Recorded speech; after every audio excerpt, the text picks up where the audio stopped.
Zoo యోన్జిన్ తోనే తన్ని సోన్ ని చంపింది అని చెప్పించాడు. మూన్ మీద యోన్జిన్ చేసిన గాయాలు హా చూశాడు. యోన్జిన్ వైన్ బాటిల్ తో సోన్ ని కొడుతుంది. సోన్ చనిపోయే ముందు యోన్జిన్ కాలు పట్టుకుంటాడు. అప్పుడే సోన్ గోరు తగిలి తన కాలుకి దెబ్బ తగిలింది. సోన్ బ్లడ్ యోన్జిన్ డ్రెస్ మీద పడుతుంది. డ్రెస్ విప్పేసి అక్కడున్న కోట్ వేసుకుని వైన్ బాటిల్ మీద టిష్యూస్ తో తన ఫింగర్ ప్రింట్స్ తుడిచేసి తొందరగా స్టోర్ నుంచి వెళ్లిపోతుంది. పోలీస్ గుండాలతో సోన్ ని యోన్జిన్ చంపింది, ఎవిడెన్స్ లేకుండా చూసుకోమంటాడు. వాళ్ళు సోన్ ఫోన్ స్విచ్ ఆఫ్ చేసి సముద్రంలో పడేస్తారు. సోన్ బాడీని శ్మశానానికి తీసుకువెళ్లి యోన్జిన్ కి తన గోర్లతో గాయం చేశాడు కాబట్టి గోర్లు క్లీన్ చేస్తారు. ఇప్పుడు జూ హాస్పిటల్లో యోన్జిన్ కి మెలకువ వస్తుంది. మీరేం చేశారు అంటూ టెన్షన్ లో అక్కడ నుంచి వెళ్లిపోతుంది. ఇంటికి వెళ్ళాక జూ తనకి ఏమైనా చేశాడా అని చెక్ చేసుకుంటుంది. బాడీ మీద గాయాలేమీ ఉండవు. హా మూన్ ని కలుస్తాడు. మూన్, నేను యోన్జిన్ లైఫ్ లో నుంచి అందరూ వెళ్లిపోయేలా చేస్తున్నాను. మీరు వెళ్లిపోతే యోన్జిన్ కి తను చేసిన తప్పు తెలుస్తుంది అంటుంది. హా, యోన్జిన్ ని వదిలి నేను వెళ్ళను, ఎందుకో నాకు కూడా తెలియదు అంటాడు. నెక్స్ట్ రోజు కాంగ్ కూతురు వీసా ఇంటర్వ్యూ పాస్ అయ్యి అమెరికాకి వెళ్లడానికి రెడీగా ఉంటుంది. హాస్పిటల్లో ఒక డాక్టర్ యోన్జిన్ అమ్మతో యూన్ బాడీని చూడడానికి సోన్ వచ్చాడు అని చెప్తాడు. యోన్జిన్ అమ్మ సోన్ ఎందుకు వచ్చాడు, అసలేం జరుగుతుంది అని టెన్షన్ పడుతుంది. యోన్జిన్ మత్తులో ఉంది కాబట్టి తనకి జూ తనతో సోన్ గురించి అడిగాడో లేదో క్లారిటీ ఉండదు. జూని కలిసి నేను నిన్న సడన్ గా వెళ్లిపోయినందుకు సారీ, నేను మత్తులో ఉన్నప్పుడు ఏమైనా మాట్లాడానా అని అడుగుతుంది. జూ సోన్ అనే పేరు అంటూ ఉన్నారు. ఎనస్థీషియా ఇచ్చినప్పుడు అందరూ ఏవేవో మాట్లాడతారు అంటాడు. యోన్జిన్ నాకు ఏదో చెడ్డ కళ వచ్చి ఉంటుంది అంటుంది. యోన్జిన్ హాకి నేను ఇంటికి వచ్చి నీ కోసం వంట వండుతాను అని మెసేజ్ పెడుతుంది. ఇంటికి వెళ్లి చూసేసరికి హా సలాడ్ తింటూ ఉంటాడు. యోన్జిన్ నేను పంపిన మెసేజ్ చూడలేదా అంటే హా చూశాను అంటాడు. యోన్జిన్ కి కోపం వస్తుంది. మూన్ తో మళ్ళీ గో ఆడావా అని అడిగితే హా మూన్ తో నాకు గో ఆడాలనిపిస్తుంది, తనని ఎలాగైనా ఓడించాలని ఉంది అంటాడు. యోన్జిన్ నువ్వు నన్ను మోసం చేస్తున్నావు అంటుంది. హా నవ్వి నువ్వు జోన్ తో అఫైర్ పెట్టుకొని నన్ను మోసం చేస్తున్న దానికన్నా నేను చేసేది తక్కువే అంటాడు. యోన్జిన్ షాక్ అవుతుంది. సోన్ ట్యాబ్ లో తను చనిపోయే ముందు యోన్జిన్ చెప్పిన మాటలు రికార్డ్ అయి ఉంటాయి. అవి చోయి వింటుంది. యోన్జిన్ సోన్ మిస్ అయిన డే నుంచి జోన్ స్టోర్ లో సీసీటీవీ ఫుటేజ్ డిలీట్ చేపించింది. జోన్ ఆ ఫుటేజ్ ని రీస్టోర్ చేపిస్తాడు. యోన్జిన్ అమ్మకి జూ యూన్ గురించి తెలుసుకుంటున్నాడు అని తెలుస్తుంది. పోలీస్ కి యూన్ బాడీ ఫ్రీజర్ లో పెట్టారు. తరువాత అటాప్సీ చేస్తే మనం దొరికిపోతాం. నువ్వు మొత్తం చూసుకున్నాను అన్నావు కదా, మరి ఏమైంది అని అడుగుతుంది. యూన్ బాడీ మార్చరీలో కాకుండా ఫ్రీజర్ లో ఎందుకు పెట్టారు, పర్మిషన్ లేకుండా ఇలా చేసినందుకు వాళ్ళని అరెస్ట్ చెయ్యాలి అని పోలీస్ ట్రై చేస్తాడు. మూన్ అమ్మ నాకు డబ్బులు పంపు అని అడుగుతూ ఉంటుంది. మూన్ తనని పట్టించుకోదు. యోన్జిన్ మూన్ అమ్మతో మూన్ ని స్కూల్ నుంచి తీసేసేలా చేస్తే నీకు డబ్బులు ఇస్తాను అంటుంది. మూన్ అమ్మ మూన్ క్లాస్ పిల్లల అమ్మా నాన్నలతో మూన్ గురించి బ్యాడ్ గా చెప్తుంది. మూన్ కాంగ్ కి పార్సిల్ లో తన కూతురి ఫోన్ పంపుతుంది. ఇంక నుంచి నేను నీకు ఈ ఫోన్ కి కాల్ చేస్తూ ఉంటాను అంటుంది. ఆ రోజు మధ్యాహ్నం కాంగ్ కూతురు ఎయిర్పోర్ట్ లో ఉంది అని మూన్ కాంగ్ కి మెసేజ్ పెడుతుంది. ఇప్పుడు కాంగ్ కూతురు అమెరికాకి వెళ్లిపోతుంది. కాంగ్ తన కూతురుని కలవడానికి వెళ్తుంది.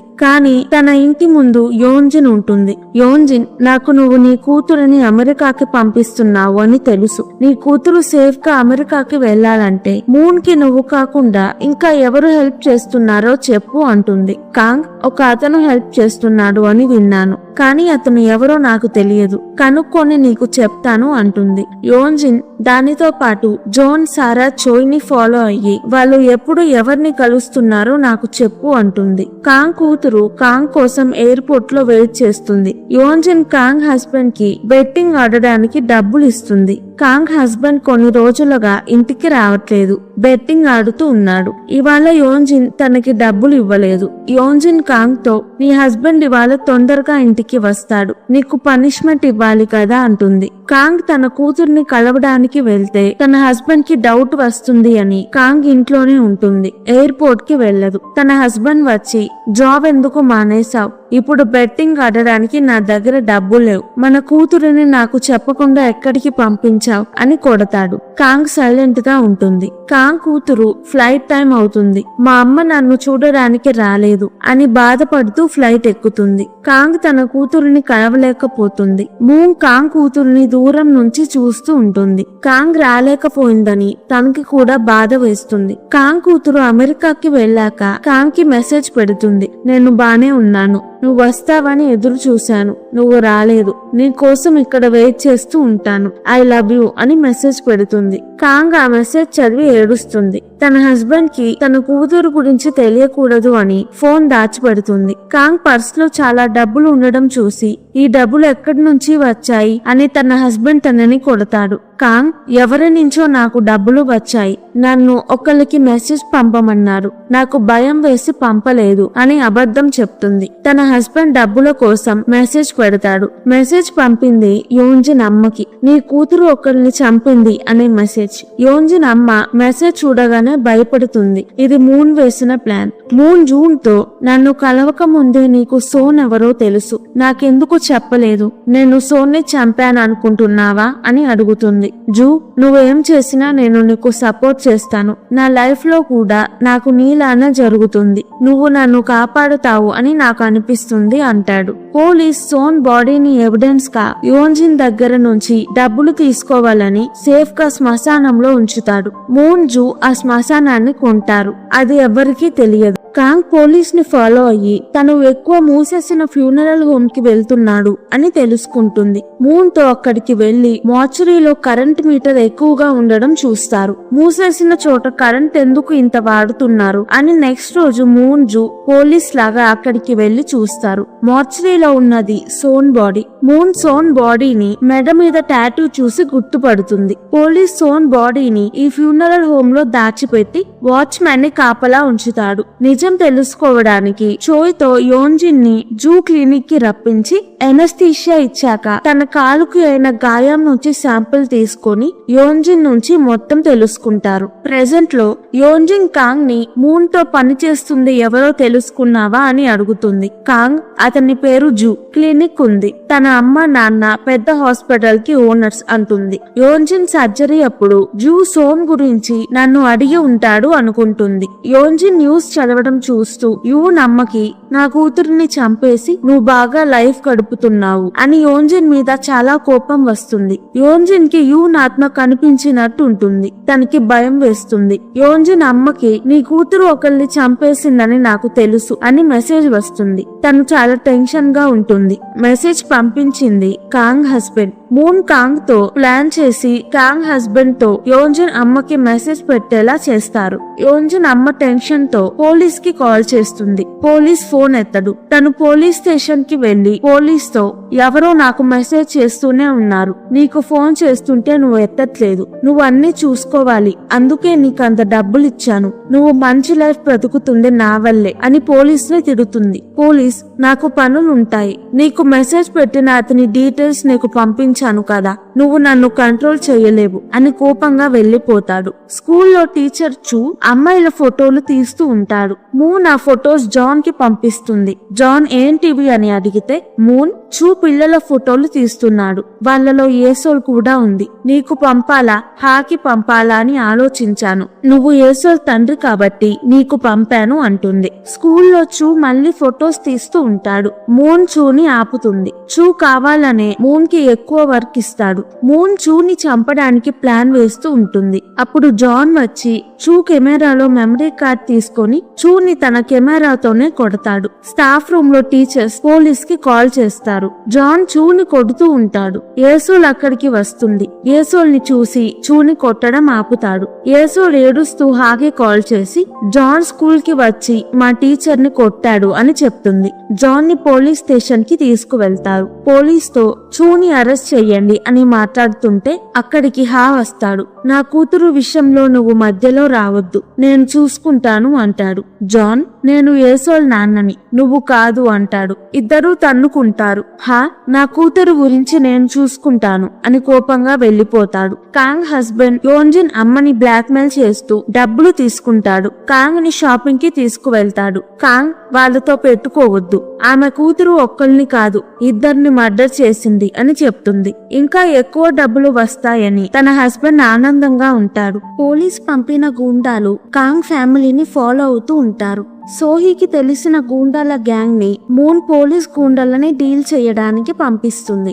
మూన్ సోహీ గ్యాంగ్ ని కలిసి వాళ్లతో నాకు హెల్ప్ చేసినందుకు థ్యాంక్స్ అని చెప్పి వాళ్ళ దగ్గర నుంచి డ్రగ్స్ కొంటుంది. సారా డ్రగ్స్ లేక ఇబ్బంది పడుతూ ఉంటుంది. తను ఇంకా డ్రగ్స్ తీసుకుంటుంది అని తన పేరెంట్స్ కి తెలిసి తనని తిడతారు. సారా నాన్న చర్చ్ లో ఫాదర్, ఆ చర్చ్ కి ఓనర్స్ వాళ్లే. పర్మిషన్ లేకుండా యూన్ బాడీ ఫ్రీజర్ లో పెట్టారు అని పోలీస్ జూ పేరెంట్స్ హాస్పిటల్ మీద బాడీని మార్చురీకి షిఫ్ట్ చెయ్యాలి అని కంప్లైంట్ వేస్తాడు. 2004 యూన్ చనిపోయిన రోజు యూన్ బాడీ పూడ్చి పెట్టడానికి హాస్పిటల్లో వాళ్ళు యూన్ పేరెంట్స్ ని అగ్రిమెంట్ సైన్ చేయమంటారు. యూన్ అమ్మ హ్యాండిక్యాప్డ్, మాటలు రావు. హాస్పిటల్ వాళ్ళని యూన్ బాడీ ఇక్కడే ఉంచండి, తను సూసైడ్ చేసుకోలేదు, తనని కొంతమంది చంపేశారు, వాళ్ళకి శిక్ష పడాలి అని బ్రతిమాలుతుంది. ఇదంతా జూ నాన్న చూస్తాడు. మార్చురీలో బాడీ పెడితే అక్కడ చల్లదనం సరిపోదు, బాడీ 6 months లో పాడైపోతుంది. అందుకే జూ నాన్న యూన్ బాడీని ఫ్రీజర్ లో పెట్టమంటాడు. ప్రెజెంట్ పోలీస్ ఇన్వెస్టిగేషన్ కోసం హాస్పిటల్ కి వచ్చారు. జూ అమ్మ పోలీస్ తో ఇన్ని సంవత్సరాలుగా లేని ప్రాబ్లం ఇప్పుడు ఎందుకు వచ్చింది అంటే, పోలీస్ అది నాకు తెలియదు, మీరు బాడీ మీద ఎక్స్పెరిమెంట్స్ చేయొచ్చు, ఇంకేమైనా చేయొచ్చు, అందుకే యూన్ బాడీని మార్చురీకి మార్చాలి అంటాడు. జూ అమ్మ, మేము బాడీని ఫ్రీజర్ లోనే ఉంచుతాము, యూన్ సూసైడ్ చేసుకుని చనిపోలేదు, ఏమైనా ప్రాబ్లం అయితే మా హాస్పిటల్ చూసుకుంటుంది అంటుంది. యోంజిన్ ఇంటికి వెళ్లేసరికి ఇంట్లో ఉంటాడు. ఏసోల్ ని తన నాన్నమ్మ ఇంట్లో వదిలి పెడతాడు. యోంజిన్ మొహం మీద దెబ్బ చూసి ఏమైంది ఏసోల్ ఏది అని అడుగుతుంది. ఇప్పుడు మంచి టైం కాదు అంటాడు. యోంజిన్ ఏమైంది అని అడుగుతూ ఉంటుంది.